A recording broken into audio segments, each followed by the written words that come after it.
Barbara Park, Junie B. Jones, first grader, Shipwrecked, Chapter 6, read by Mrs. Rousseau.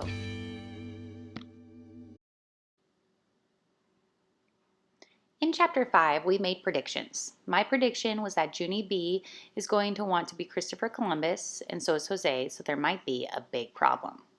What is your prediction? Let's read to find out if you are right.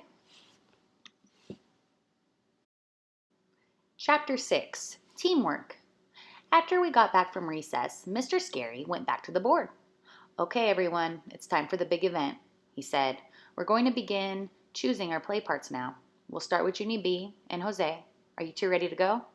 Ready, hollered Jose. Ready, I hollered. And guess what else, Mr. Scary? I'm even going to let Jose go first, because that will be very polite of me. Plus, Jose already told me that he wants to be Columbus, and I don't. So being polite will work out beautifully this time. I pointed at Jose. Okay, go, I said. Jose looked annoyed at me. But you already told him, Junie B. I want to be Columbus. I clapped my hands real delighted. I knew it, I said. I knew being polite would work out good for me. On account of I want to be the Pinta, because the Pinta was the fastest ship. And the fastest ship is the winter ship. And the winter ship is the star ship. I skipped to the pencil sharpener and back again. Mr. Scary said, please stop doing that. Being the Pinta is fine, Junie B, he said, but you do understand that our ships will not be racing, right? All three of our ships will be arriving together. I did a little frown. Yeah, only that's not how I actually had it pictured in my head, I said, because a race will be more exciting, I think. And so maybe I will just arrive a little bit first, like by an inch or a foot or half an hour, possibly. Mr. Scary shook his head. No. This play is not about stars or winners. It's about teamwork, he said. You are more than welcome to be the Pinta, Junie B, but you can't arrive before the other ships. Got it? I did a big sigh. Got it. I was kind of glum. Mr. Scary wrote my name next to the Pinta.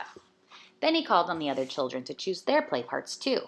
Lucille chose Richie Queen Isabella, and Camille and Chenille chose the Atlantic Ocean. Then my bestest friend Herbert chose to be land, and that is the most important role ever. Because without land, you can't actually land, probably.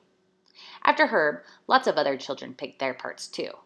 Then finally, it was May's turn. May had to go last because all of her facts were about the dumb Mayflower and not about Columbus. She stood up very grouchy. All the good roles are already taken, so I guess I have to be tubby old Santa Maria, she grumped.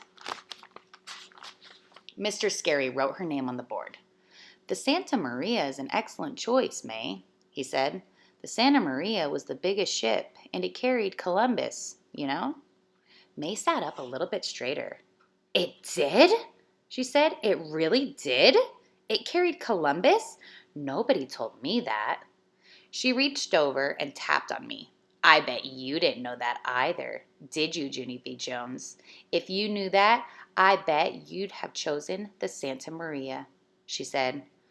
I rolled my eyeballs at her. Of course I knew that, you silly head, May, I said. The whole entire world knew that except for you. Probably. May looked disappointed. She turned her head back around. I waited for a second to make sure she wasn't looking. Then I slumped down in my chair and tapped my fingers very annoyed. Because guess what? I didn't know that. Right, so my prediction was that Junie B was going to want to be Christopher Columbus, and so was Jose. So there was going to be a big problem. What was your prediction? Were you right?